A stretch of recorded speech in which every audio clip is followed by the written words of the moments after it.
Just did. I don't know what you mean. I don't want to say your flatulence on the air. You wouldn't want to say that, huh? Talk about it. No. Good morning.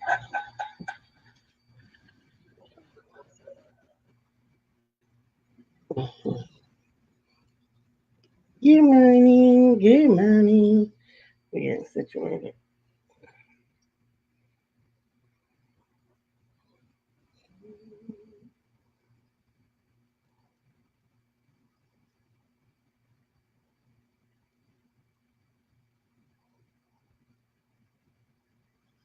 Ooh, good morning. We're going to talk about education today. Oh, yeah. Good morning, Gwendolyn. Thank you Gwendolyn for and joining. Corley, Good what's morning, up? Good morning. Vivian. Good morning, Sabrina.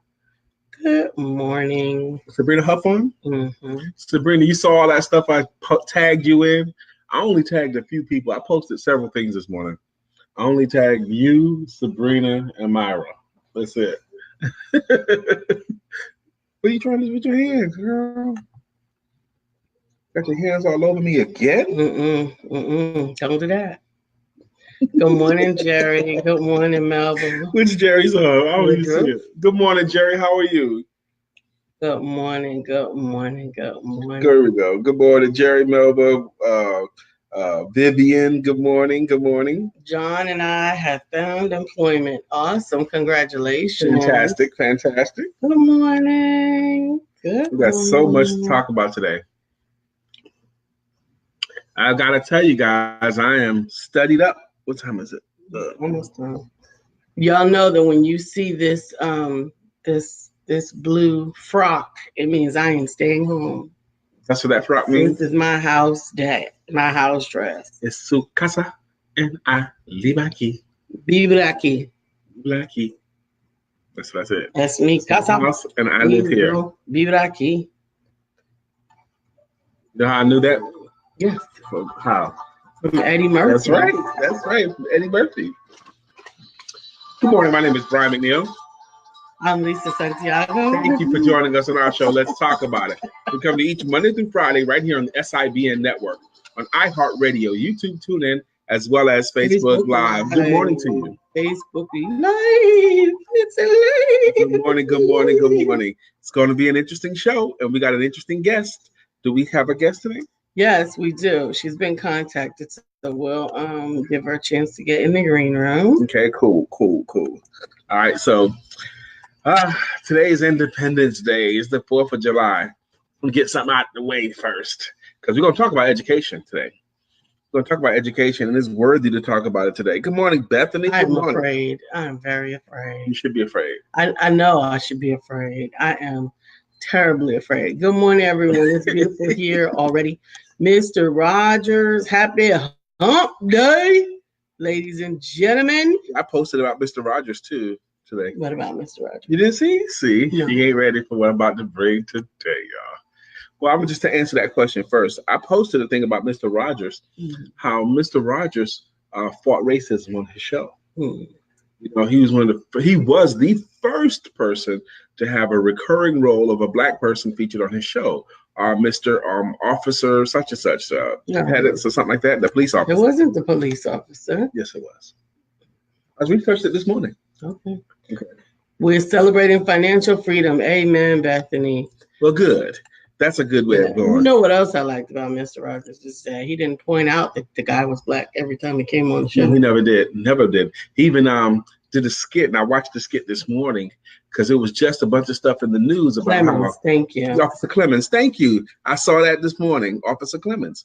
And he even did a thing with Officer Clemens where he had a little pool for your feet, because there had been stories, and there still are, when black people get in the pool, they have to drain the water and clean the pool so that white people can feel comfortable using it again. So Mr. Rogers. What? Yes, it happened. Oh, baby, come on. Dorothy Dandridge one time, the famous singer Dorothy Dandridge, remember her?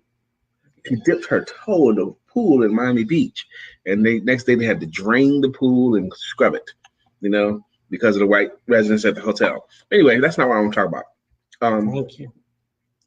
Mr. Rogers had a little pool there, and he had rolled up his pants legs.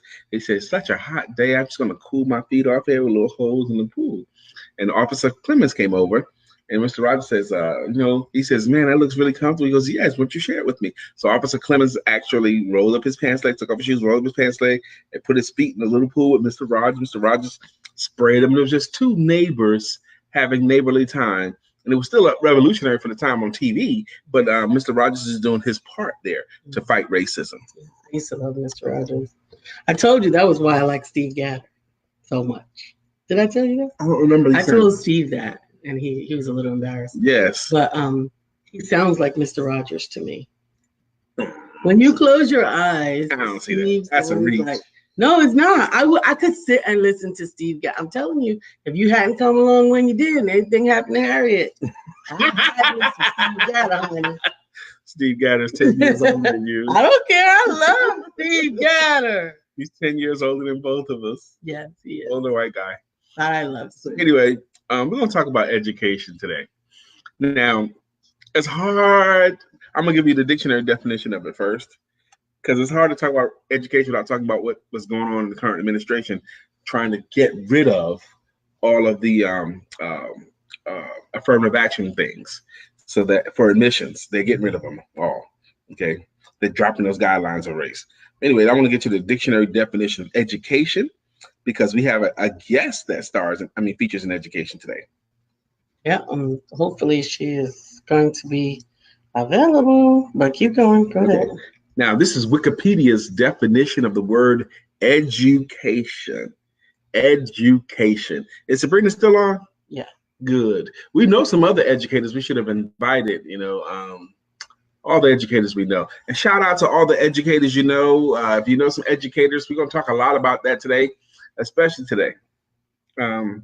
Education is, and listen to this, baby. I'm listening. Education is the process of facilitating learning or the acquisition of knowledge, skills, values, beliefs, and habits. One more again. Education is the process of facilitating learning. That means leading the learning process, or the acquisition of knowledge, skills, values, part of your education, beliefs, indoctrination, and habits. Beliefs and habits. Acquisition of knowledge, skills, values, beliefs, and habits. The leading of that process of those things. Why do they have the children that are held now that have been separated from the parents? Why do they raise the children every day and make them recite the Pledge of Allegiance? Why did we have to recite the Pledge of Allegiance all through our elementary school years? At least I don't like when I go there, boy. Anyway. You mean that? Yeah, no, yes. I don't. But so I think it all comes back to just what we were talking about this weekend. If you're going to be brainwashed, at least choose your own soap. Yeah. So all it was indoctrination. Yes, it was indoctrination. It was brainwashing. Mm-hmm. Brainwashing. Good morning, Minister Grant. I have got to see that sermon. She preached the sermon, and they keep posting it. It keeps popping up. And the sermon was titled, "You Have Not, Because You Ask Not." Minister Cynthia Grant, Associate Pastor Cynthia Grant. CC is what they call her affectionately. How are you this morning? Now, she can preach. You ever hear her preach? Oh, man, she can bring it. She can bring it. Yep. She has a style that brings you in when she's preaching. Her style is not like anybody else's either.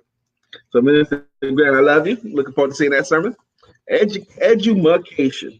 Okay, we're going to talk about education. What are you learning? Hard to talk about education today without looking at what's going on with Betsy DeVos. What's going on in our country. Brown versus the Board of Education. The story about, you know what that is? Y'all know what Brown versus the Board of Education was? Argued by the great Thurgood Marshall. It was showing that separate schools created inferior people. separate schools that were not equal, created inferior people. And they did it with dolls and did it with science, and they did it with a lot of arguing. So that's why we had to integrate the schools. And then we had reversed it again with by putting the schools in zones here. Yes. Oh my gosh. And Charlotte is one of the best examples that you can see it. They are reversing school integration by zoning them, and they're making our schools in Charlotte over the years. And I hope my educators here will chime in that the schools in Charlotte, North Carolina, Mecklenburg County are now segregated again. Have become so segregated. Yeah. Black kids go to that school, white kids go to that school. Yeah. That's against the law, but they get around the law by making the argument that they're zoned for convenience. So you don't have to bus your child all the way across town. You can have your child walk directly to school right up the street if you live in this zone.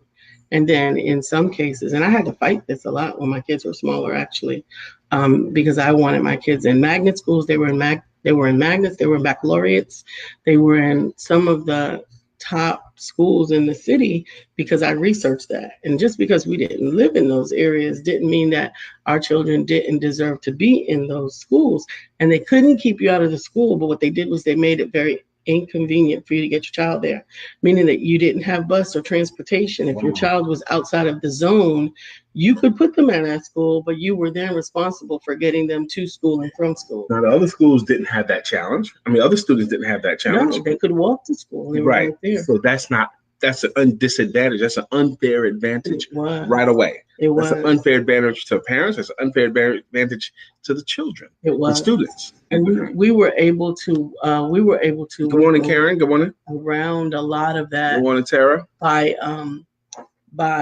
the fact that I was blessed to be a work from home mom, and I was able to make and set my own schedule. So that way I could take my children back and forth to school and I could pick them up.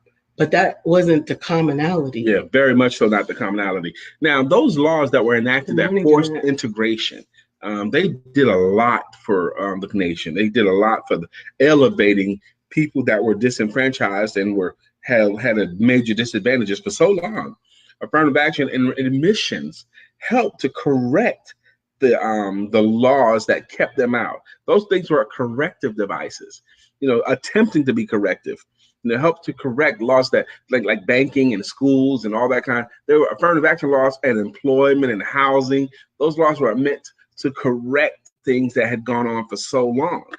Now, when you roll back those laws, or when you relax those laws, when you get rid of those things, like Jeff Sessions and Homeboy's doing right now, the baby Cheeto and DeVos is doing right now, it's not a happy subject. Okay. Good morning, Sister Jeanette.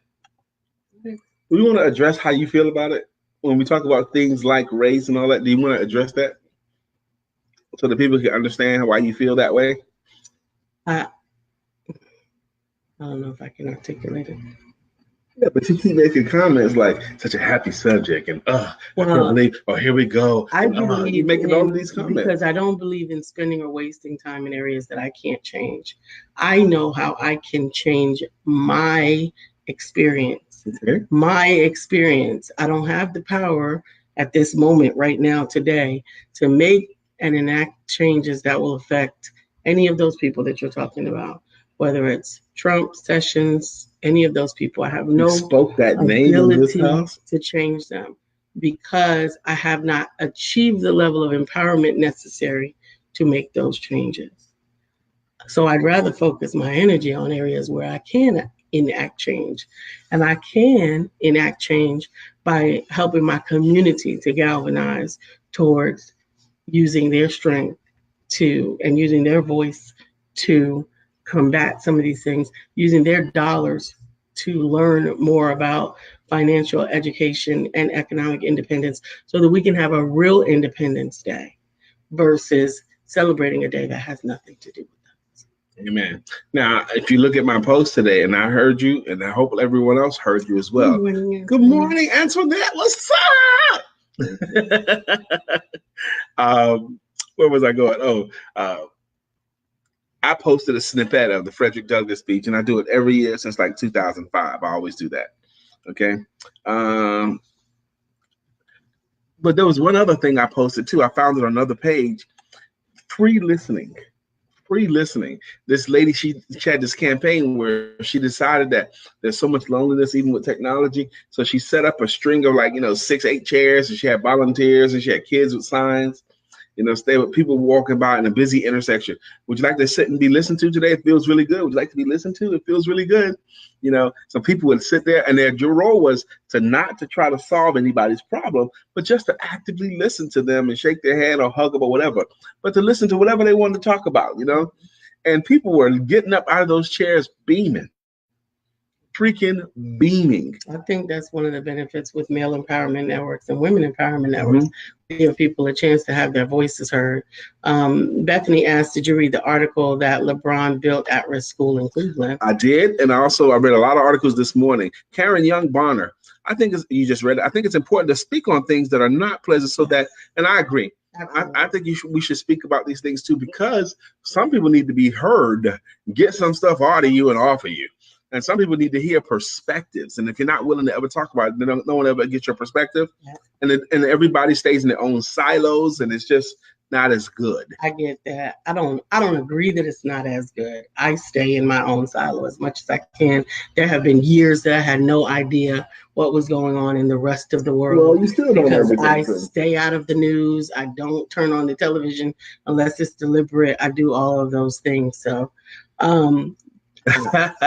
hey now, empowerment coach S. Coaches, how you doing, Antoinette? Hope you and your husband and your family have a great 4th of July. I want everyone to have a great 4th of July, But when I think about education, and it's inspired, we have a guest today that wrote a book about the educational system, and we love her. She came to one of our authors' showcases and spoke on her book. Mm-hmm. She's a regular attendee to this show. I still don't see her in the green room though. So she wants to use her laptop, so she's having to move around a little bit. Okay. Good morning. So when I see her in the green room, I get more excited. Good morning, Brother Tommy. Another soldier in the game. Brother Tommy, we see you.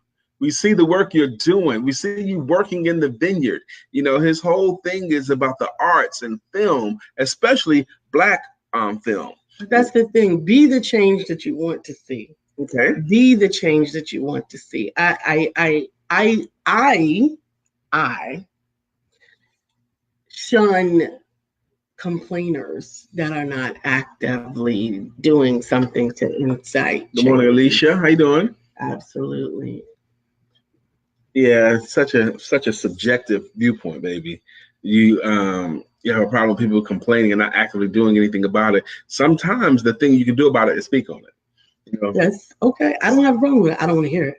You don't want to hear it. This is America. Right. And we have fake freedom of speech, so people can do that. And I don't have a problem with it. Okay. You just don't want to hear it. No. But this is a shared platform, so I don't get to dictate that. So we're fine. Okay, cool. We're fine. So I wanted to talk about education. Thank you, Karen, for your commentary. Thank you, and Antoinette. The way we educate our children. I did a study on the way we educate our children, and frankly, it is changing. It's better now than it used to be, But when we were in school, when we were in elementary school, we still were educating our children on the Greek model. The Greek model is where you have a lecturer at the front of the room. You have everyone facing the lecturer. Okay, everyone facing the front of the room. And the Greek model, that system was designed to determine which of the students can become officers, can become elite officers. It was designed to fail 70% of them. And only the top 30% could possibly pass a system like that. And for 100 years or so, we use the same education model in our system. But today, people have much more awareness that there's more than one way that people learn. People learn in more than one way. With the lecturer in front of the room and everyone, that means you have to all be willing to learn verbally. That means you have to all be verbal learners. If you're not a verbal learner, just ain't gonna get it. What about the physical learner? What about the person that has to touch it and do it to get it? What about the different type. Oh man, Rochelle Gray. Shout out Rochelle Gray. She knows all the intelligences, the 9 different intelligences that we all have. If you judge a fish by its ability to climb a tree, to spend its life thinking it's stupid. How many people feel like they were stupid because of the way they were taught? That's just not the way that they learn. I think that that's important to address as well.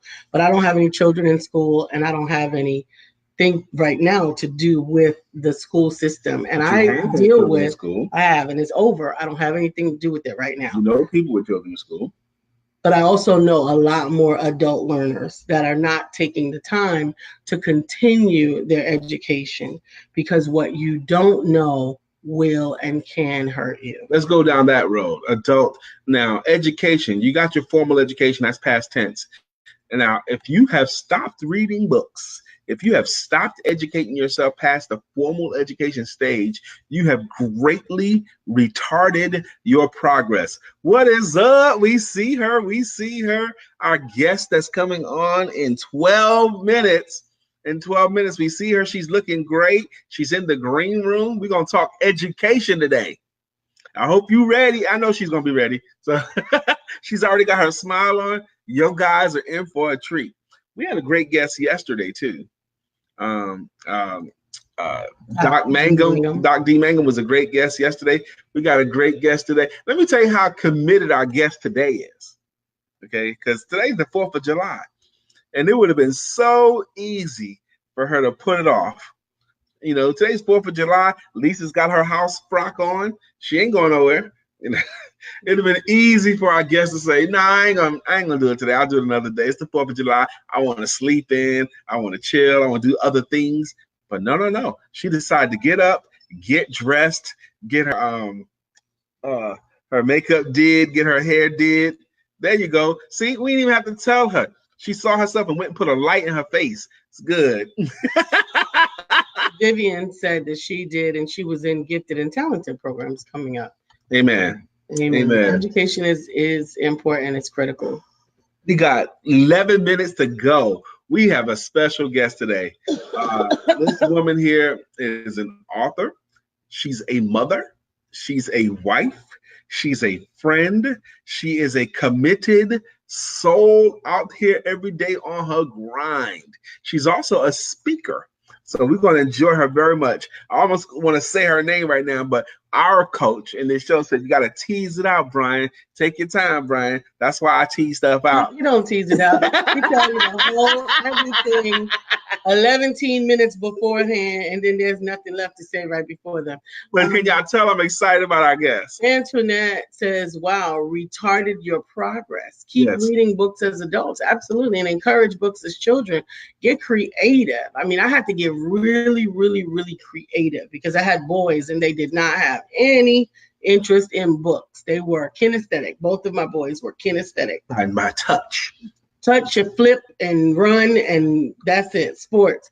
But I would subscribe to magazines. I got them ESPN magazines. I got them different stuff that would encourage them to pick up stuff. I got them biographies that were written about current athletes, things that they could find enough peak of an interest in that it would nurture their willingness to read. If it was something interesting to them, that would likely get them to read it, period. Education is a driving force, says Sabrina. Absolutely. Say, from the parents' point of view. Parents' point of view, college recruitment coach. I am so happy that you're on today, Sabrina. You are going to love our guest that's going to be on in 9 minutes. Woo, woo.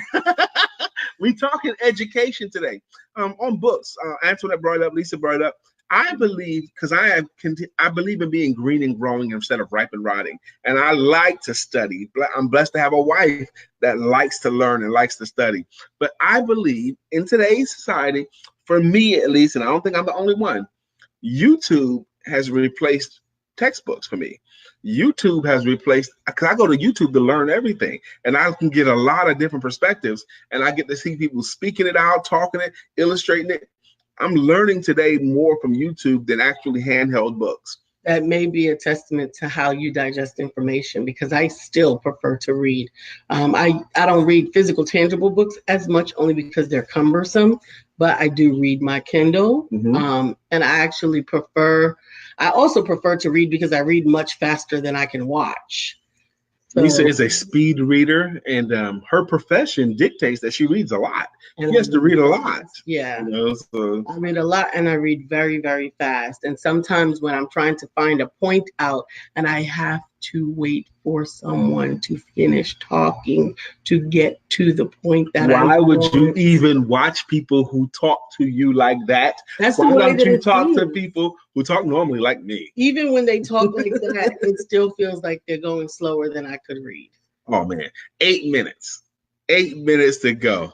I don't know what he's gonna do at 6 minutes. I don't know. You know what I'm gonna do at 6 minutes. You know exactly what I'm gonna do at 6 minutes. And you're gonna go with me too, because you know how Lisa do. You know Lisa gonna go there with me. Where's your husband? He could pop on if he wants to, or your son. They're welcome to come in the room if you want them in the room. You don't have to, because we're gonna feature you today, homegirl. Huh? They're driving. Okay, they're driving. And she's not on the screen, so you need to talk to the people that are there. Hey, get him straight.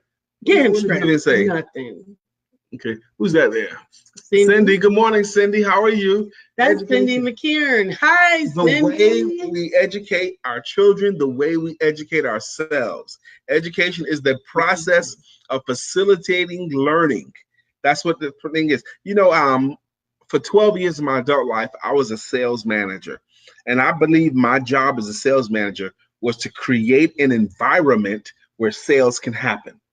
That's what I thought my job was. It's to create an environment where where the people felt encouraged enough, where they learned enough, where they knew enough, where the environment was such that sales can happen. And I think a great educator, 6 minutes, 6 minutes, 6 minutes. DeNise, you're on. You know I'm gonna do on. Anyway. Sabrina says she's looking forward to the guest. Yes. Welcome, Amora. Thank you for joining. Hey, Myra, thank you for So I believe great educators' job is to facilitate an environment where everyone can learn at the best way that they learn. And before our guest comes on, I want to give you all a moment to just click the share button. I want to give you a moment, if you would, to go ahead and invite someone on. Did you ever homeschool your children? Yes, I did. I homeschooled all of my children up until the 2nd grade. I felt that after they reached the 2nd grade, there were things that they needed to learn that I did not know how to teach.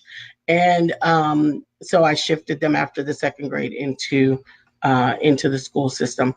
Myra's trying to invite, but she's hitting the share, but the invite thing ain't coming up. How do I? It should come up, but it has to be on the cell phone or a tablet. I don't think it comes up on the computer. So that's how you do it. And 5 minutes to go, y'all. Oh my! So I want you to go ahead and hit share, because this particular guest is especially effective for people who have children, or if you have grandchildren and you're also wanting to understand how to impart wisdom into your children when you send them into the school system, how you undergird the teachers that are there. She's just a wealth of information and knowledge. And I'm excited to introduce her to you. Good morning, Carmelita. Carmelita, good morning to you, my sister. How you doing? Good morning. We're excited. So glad I made it. Never would have made it. Oh, Lisa was playing that this morning. Never could have made it without you. Lisa was playing that this morning and woke up the neighbors. Is what she did. I did not play it this morning. She played it loud this morning. And she was singing it long. Not that song. What was she singing this morning? Full-throated singing gospel this morning. I needed it this morning. You know, we had people, the fire department came over, thought there was something going on. Police showed up. Have to encourage yourself. We got 4 minutes. Morning, Tiffany. Sometimes you have to speak victory during the test.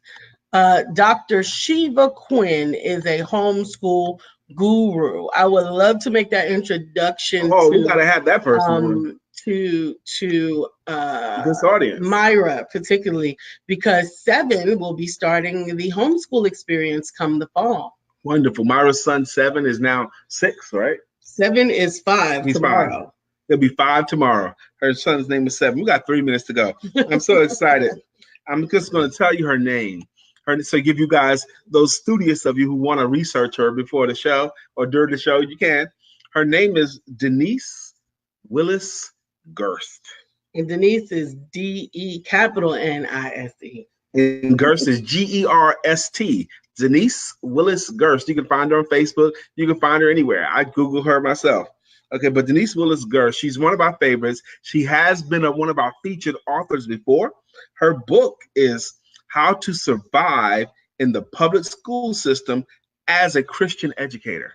Absolutely, absolutely. How to survive. Yes, 7 is 5 today. I thought he was 7 on the 5th, not the 4th. My independence, baby. Yes, 7 is 5 on the 4th. That's right. 7 was 5 on the 4th. Now, yes. I'm going to keep... Happy birthday, 7! Tiffany says, good morning, family. Day off. I finally get to tune in. Amen. We're glad you're here. She's also... I remember her first book too. She wrote a book many years ago. We talked about that since then. She's also an intercessor and a worshiper. Her husband's a minister as well. So we got 2 minutes to go, baby. All right. 2 minutes to go. So we're gonna bring on in 2 minutes. And she's the CEO of Survivors Academy and author of 3 books. Now I know of 2 of your books. I might have missed one. Okay. Myra about to throw her phone. Why? Myra said, Sabrina, you on your cell? I can't invite She needs to go to the Facebook app. Mm-hmm. And then you can invite people from the Facebook app. You're not going to be able to invite them on your phone from Facebook.com. You got to go to your Facebook app. Look at you, all technological and stuff. Let me stop. Get off me. Get off me. All right, that's enough because I don't do all that sentimental stuff. See. Oh, whatever. Hi and thank you, my good. Happy birthday to Brother 7 on his birthday. It's your birthday. It's your birthday. 1 minute. Why do I keep wanting to say Dr. DeNise Willis Gerst? Speak life. Go ahead.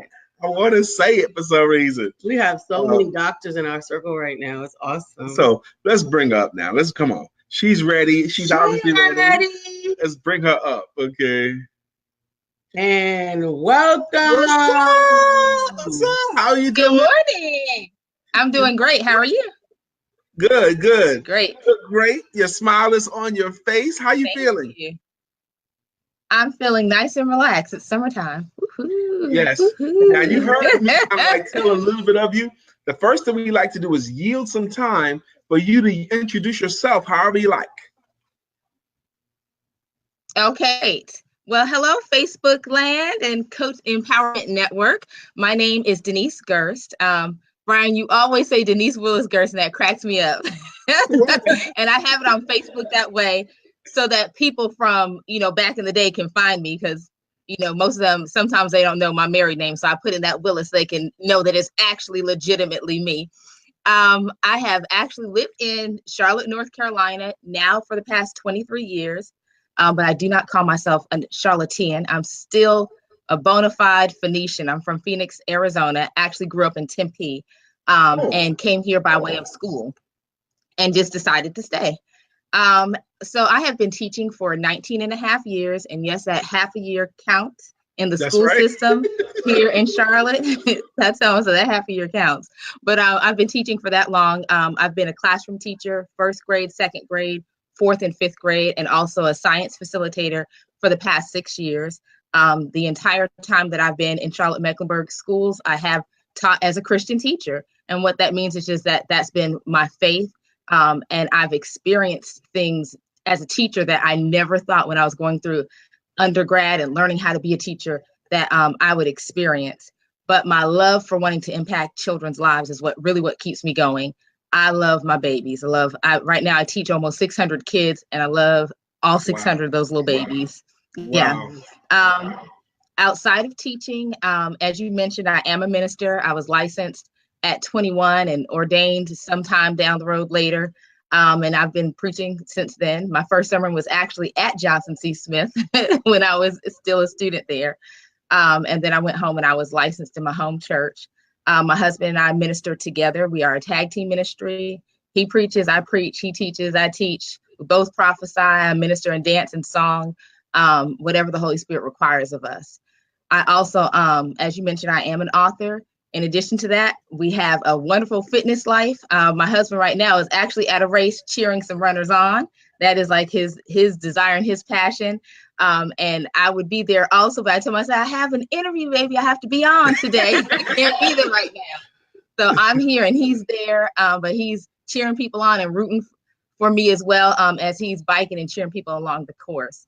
I coach a running group here in Charlotte and coaching people to meet their fitness goals and to help them. Those that want to run a half marathon or a marathon, I'm coaching them along the way. I have one son, my husband and I, and you all have met him. Lisa, let me tell you, every time he sees a lady with blonde hair, he's like, "That's Miss Lisa." And we almost thought we saw you. He called you the other day. He said, "That's Miss Lisa." I had to do a double take because the lady looked so much like you. I said, "No, it's not her though, but I'll tell her you asked about her." That is so awesome. I'm like, Miss Lisa's spotting. I'm telling you, he's on the lookout. But that's my vibrant 10-year-old Charles, and love him to pieces. He is the best gift that I have from the Lord. Amen. Amen. So, we love the story of you and your son as well. We love that story as well. Whenever you're ready to share that story, we love to share that too.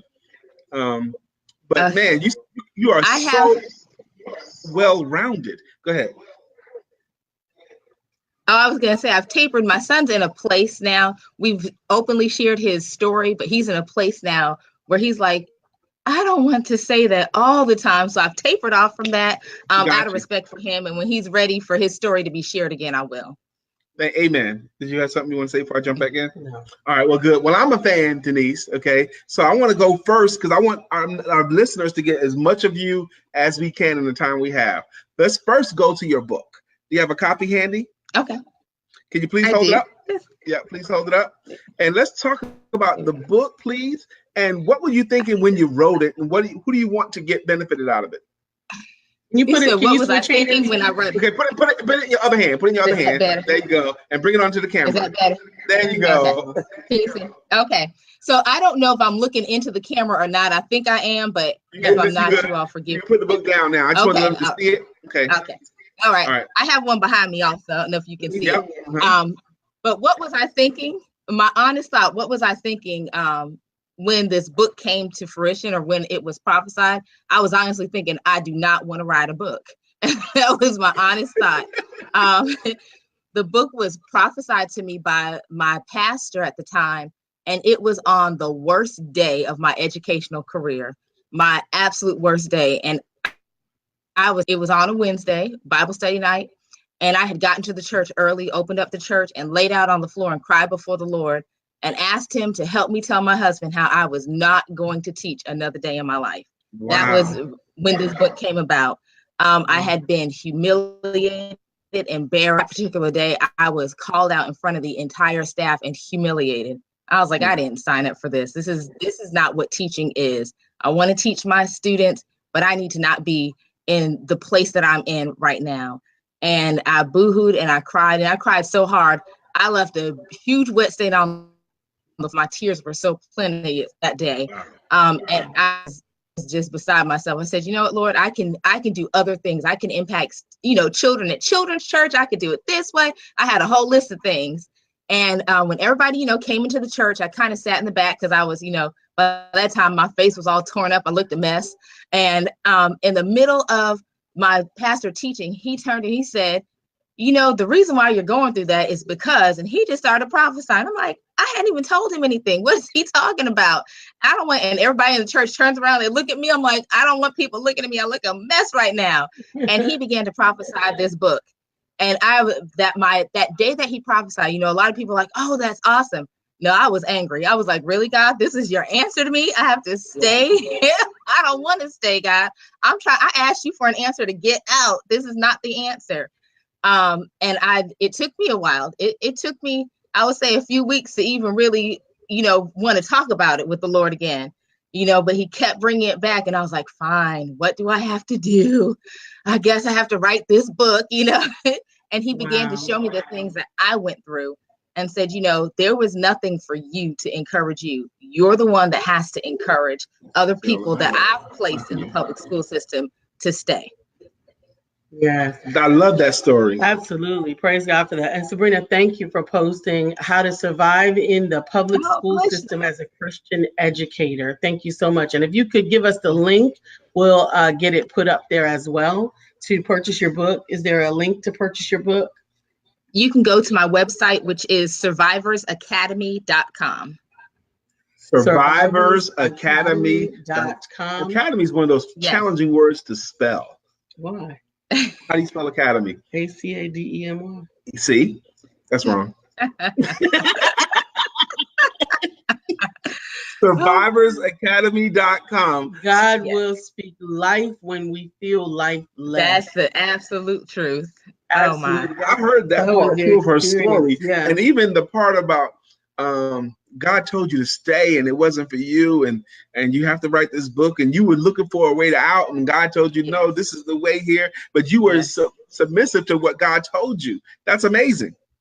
That's amazing. Yeah. I love that story. Thank you for sharing that story with us. Absolutely. So, what do you feel are the differences of educating in the public school system as a Christian educator?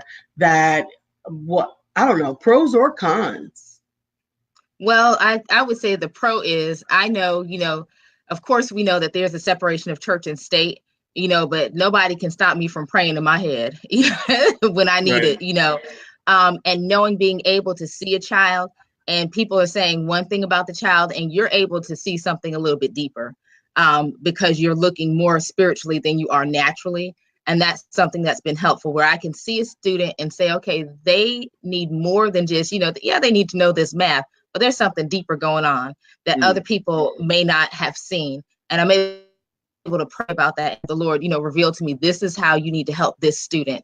This is the way that you need to go about helping this particular child to get past this point or to make it through this point. Sometimes it's, it's sometimes family, sometimes it's something, a learning disability. Sometimes it's, something that they're dealing with, with the age that they are.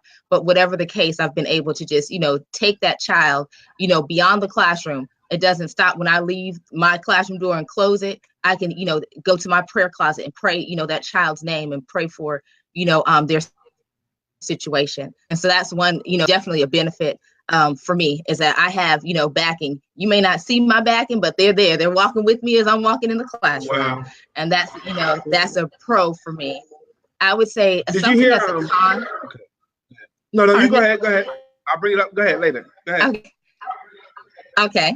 A con for me, I would say, that I've experienced, I know other educators, Christian educators have as well. Sometimes you really are like a target, so to speak, because people are trying to, I wonder what will happen if, if I throw this adversity at her, if I do this, I wonder if she's still going to smile. I wonder, you become sometimes accused of things that you haven't done, just like that God has people in the public school system, that are his agents. You better believe as his agents there as well. And they recognize you when you are, they're naming the name of Christ. You don't even have to say Christ out of your mouth. They see it and they recognize it. And that becomes a target on you. So it's this beyond teaching. So you're there to teach, but then you're also, waging in this spiritual warfare, at the same time. DeNise is a fighter. Yeah. We got a question here, DeNise. Sure. DeNise, this is from Sabrina Sturgis-Huff. DeNise, what change have you seen since your release in the school system? Change personally in me or change in the school system? I'm believing she's talking about what have you noticed, because you've been doing it for 19 and a half years. What's different now versus then, the beginning? The time where you had your epiphany and the release. Okay, the time where I have my epiphany with my book and my release. Well, the things that I've seen change. First, I will say the public school system, as I say in my introduction, it is very intricately designed, and it's it has a foundation that's been hard to penetrate. What I've seen personally, the way that I can answer this, I can answer what I've seen personally in the public school system. I have seen an involvement, not necessarily an involvement on behalf of students. That's fight. That you would think that the public school system is there to fight for students, and there are people that are there to fight for students, but there are people that are not. that children are not Absolutely. there, that's not their focus. They have other agendas. And so what I have seen, I've had my own epiphany, is I've seen other people, that God has identified, they're here fighting for kids and they're here fighting for kids. I'm like, whoo, it's more than just me, so I've seen that, where there are people that he has identified that I know are there for the right purposes. The change I've seen, growth, we have grown quite a bit in the public schools, have seen a growth in other sectors where people have retreated from, maybe going to charter schools or homeschooling or private. Yeah. Can I ask you, DeNise, if you would, and I see that you're freezed up just a little bit, but DeNise, if you could pull the top of your laptop towards you just slightly so that there's less space over your head. There you go. There you go, right there. Okay. And then we can see more of your lovely face at the same time as us on the screen. That we're getting lots of engagement. I want to read from Stephanie Morris. She said, yes, people see the light. You must stay prayed up. Psalm 91. Amen. Amen. That is Sabrina goes on to say, you're speaking a language that I love. Revival of our children in the school system has to be in the forefront of our purpose. Amen. There are so many people that don't see children past their circumstances. I'm sorry, past their situation. Hey, Cortez Springer, we are enjoying your videos on YouTube, sir. Absolutely. And Sabrina also says, yes, because when we go down on our face before God, it is not in vain. And I want to go back to Cortez's statement. He says, happy Independence Day. I like that, and I think I'm going to adopt it. Oh, I love it. Love it. We're embracing that statement. Absolutely, because that's what I was actually teaching on this morning. Economic independence is empowerment. Yes, and that is ending dependence. Ending dependence on them. Okay. I love it. Love it, love it, love it, Cortez.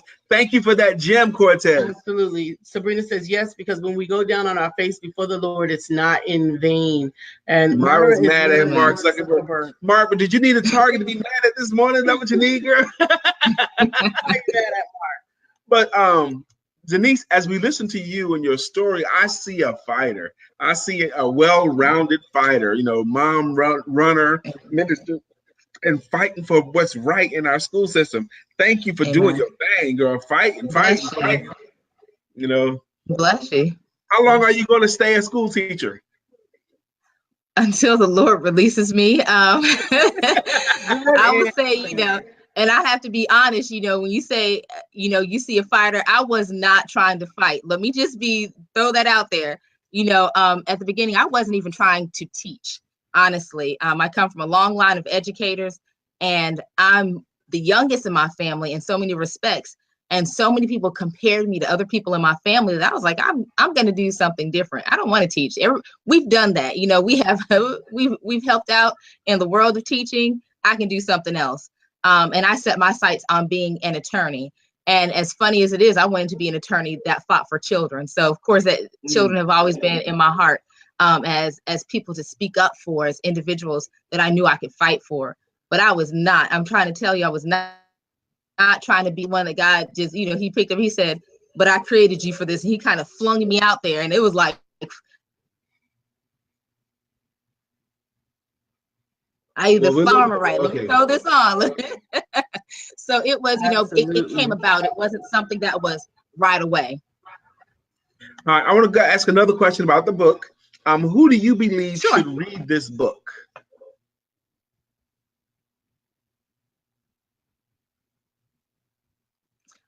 You paused on me. Okay, there we go. Yeah, we're having challenges with connectivity today. Okay, but who do you believe should read it?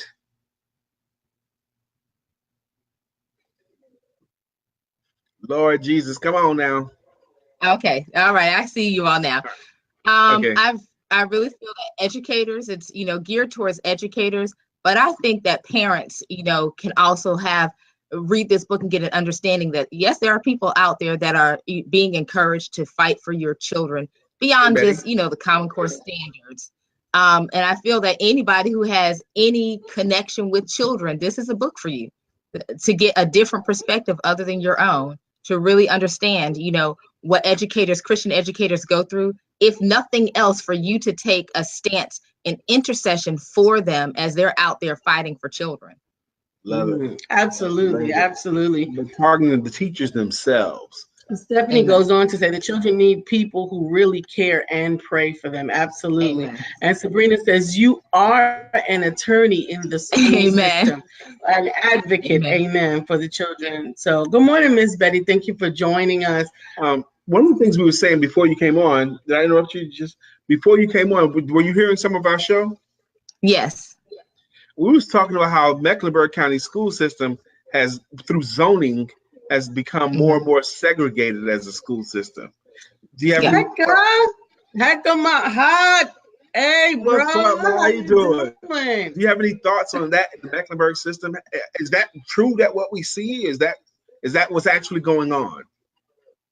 In my opinion, yes. And I've taught in different schools. And so it becomes where the zoning becomes that surrounding neighborhood or that surrounding area. And if you're familiar with Charlotte at all, you know that there are certain areas that are, tend to be more African-American than other areas. And so when you have that zoning, then you walk into the school, then those are the children that you see that are, on the similar economic or the same economic status, that are from the same, surrounding areas. You do have some schools that, may pull in students, like magnet schools that may pull in students from other areas because of the magnet lottery, but not always. And so you do see that. And, you ask, about what to do about it. I always tell parents, advocate for your children, know what's happening, know what zoning means, know what, when they sit down at a board meeting and they start passing all of these, these rules and so forth, know what that means for your school, your area, your children, and don't be afraid to speak up. It's okay. You can speak up for your children. There's nothing, you don't have to be invited to speak up. You speak up and say, I don't like this, or this doesn't look right, because that's what's happened. If you look at the history of our school system, that's where a lot of change has been because parents have been speaking up. But I really want to encourage all parents to come to the table, not just some. Yeah, well, I want to say my company, Road to Success for You, was the company with myself and my business partner about 10 years ago, where we were advocating in schools for children. We were actually providing proxy services for parents who couldn't take off from work in order to address the issues that their children were having in the school system. And I have to say that I spent a lot of time in those community meetings and in those meetings, and realized that they're not actually scheduled or located in places that they want us there. If you're having a meeting at 5:30 in the High Point area for Mecklenburg, how are our parents going to get there when either they don't have a car or they are at work or whatever the thing is? They can't get there by the time they pick up their kids and fight traffic. There were very few of us there. And I don't want to say that it was because we didn't care. It was because the meetings were scheduled to make it very inaccessible. And for many, many, many of those sessions, I was shut out. And I'm going to tell you, I guess it wasn't just like your son thinks he sees me everywhere. It wasn't hard I wasn't hard to miss. And I'm thankful for the advocacy of, particularly, and I'm going to call her name, Jen Scarrow. She ended up being my co-laborer in the ministry, because during the time of advocation, the superintendent would deliberately ignore my hand and not allow me to answer any questions or ask any questions. And in this one particular meeting, he said, "Last question from the floor." And I raised my hand and she raised her hand. And my sister in the ministry is a little white lady named Jen, who is not to be played with, trust. But both of our hands went up at exactly the same time. He knew me as a rabble rouser. And so he did not call me, he called her. What I did not know was that she also knew me. And she said, "I defer my time to the blonde haired lady." So he had to hear from me. But that should not have been the case. And even though I got the opportunity to speak in that forum, he never returned my calls. And it was very difficult to get a voice in there. And I'm thankful once again that I had some comrades and some peers that were willing to be the face of the message that needed to come forth. But I mean, it's 2000 and come on now, it's time out for that. Sabrina has a comment for again, and this is why you have to be an advocate for your child. All really means all. You have to know that people will only do for your children when you speak up. Amen. I got a question for you. You ready? Okay. A person entering into the profession of education. Young lady, she wants to be a teacher. She's wanted to be a teacher. She happens to be a woman of faith, and she fully intends to take her faith with her into the classroom, and she wants to do it well. And she seeks you out for counsel before she endeavors on this mission. What would you tell her? Oh, well, first thing that I will tell her, and this is me being real. Number one, if this is your, I'm going to get rich off profession, you're in the wrong profession, because that's not what's going to happen. You need to be there. Your heart definitely has to be there for the children. The second thing that I would say to her is definitely, continue with your faith. Continue to walk in here every day covered with the armor of God, because you will need it. Have, not only myself, but others, who will partner with you in prayer, so that when you get to those tough times, because they will come, that you can say, I have not experienced this before. What do I do here? Where you can seek wise counsel from those who are more seasoned in education. I would also say, look beyond the classroom. And what I mean by that is that the classroom is not the only place that you can be a voice for students. So you can be a voice for students in different committees in different areas, advocating for them. One, area that I advocated on the state level was for science educators. I met leaders throughout the entire state, just being on this one committee. And so doing that, that was outside of my classroom, outside of my school system, outside of the district and so forth. And it was like, wow, I have access to so much more to be able to advocate. So don't just get, pigeonholed inside of your classroom and think that that's the only way that you can advocate for students. You're called to those students that are there before you in your classroom, but that's not always the case where those are the only ones that you're called to. You're called to be a voice for children, not only in your classroom, but for other children as well. And so I would say, there will be times that you're going to be discouraged, but continue on. If God has called you to this, he will definitely walk you through it. We only have a couple more minutes with you. Sure. And we do still have another question, but sometimes we have people come on our show and they get off the show wishing that they had said something that they didn't have a chance to say. Okay. Despite our questions, and we do have another follow-up question for you. Is there anything that you particularly wanted to get out during your time on here? And we'll also read the question for you. Okay. If you have something you wanted to say, I want you to go ahead and say it, but we want to read that question too.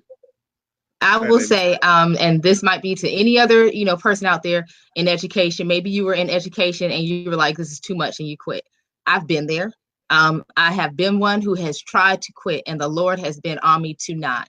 And now, having been in 19 and a half years, I can see why he has asked me to continue on.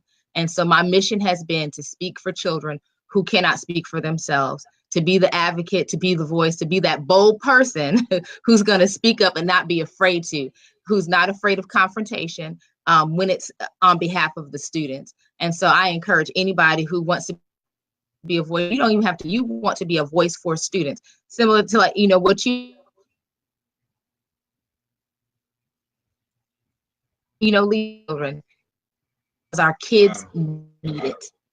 The add to, I think you've already answered the question, but to add to the question, what would you tell that woman after she gets up from her tears, fears, and self-doubt? I believe you've addressed that pretty good there too already, but if you want to say anything else in signing off, we want to thank you so much, huh? Sure. Thank you. I will say what I have said to people, now that we've cried, because you will cry, all right, let's go back. Let's move. Now that let's dust it off. Let's go. We got this. We're going to wrap up the show, but if you can hang online with Lisa and I for just a couple of minutes more, please, because we want to talk to you when the show's over. Absolutely. And thank you. Thank you for having us. Thank you. Absolutely. Thank you so much. What an awesome interview. Wow. She was ready. Yes. First off, Yes. she was prepared. She was on point. She did it all with a smile. Thank you, DeNise. Absolutely. Absolutely. I'm hoping that you guys got value out of her being on our show today too, because we certainly did. And neither one of us have children in school right now like that, but we got a lot of value. You know what I got out of DeNise is the how much of it her profession is dealing with the administration around her. Goodness gracious, we kept going back to that. You know, you can't get away from it. It's not like you show up and go teach the children and go home. You got to deal with these administrators and policies and other people. That seemed like it seemed so big to me listening to her talk. Sabrina says phenomenal interview. And I definitely agree. I think it was amazing. And I look for more and more individuals to connect with DeNise, particularly if you're looking to be. That's what we should have did. If they wanted to be supportive of DeNise, how could they do it? I would think that they could still connect with her on her website. And if you have not already ordered the book, we encourage you to go out and order the book right now. I'm looking for the link again. If you have that link handy, let's post that again. Where's the link? Okay, there it is. Yes, so go get that book. survivorsacademy.com. And I'm sure that there's a way to contact DeNise on there as well. So we just encourage you to bring her out, have her speak at your organization. I would think that it would be a good season to do it, you know, between Stephanie and DeNise, Sabrina and DeNise, as well amazing as connection with Rochelle and DeNise to really. Rochelle Gray, and DeNise is also an advocate. I would imagine a coffee date between Sabrina and DeNise and Ro Gray. They would have some stuff to talk about. With some great answers. One of the things I was talking with one of my coaches on yesterday, Coach Audretta Hall, the author of Figure It Out with Audretta's 411. Figure It Out. And one of the things that she said is if we took our collective wisdom and pooled it together, that we would all be millionaires and that we would have the answers to so many of the problems of this world. And I completely agree. We got some smart friends, y'all. We got some dope friends, to borrow from my brother said the ultimate host. We got some dope friends.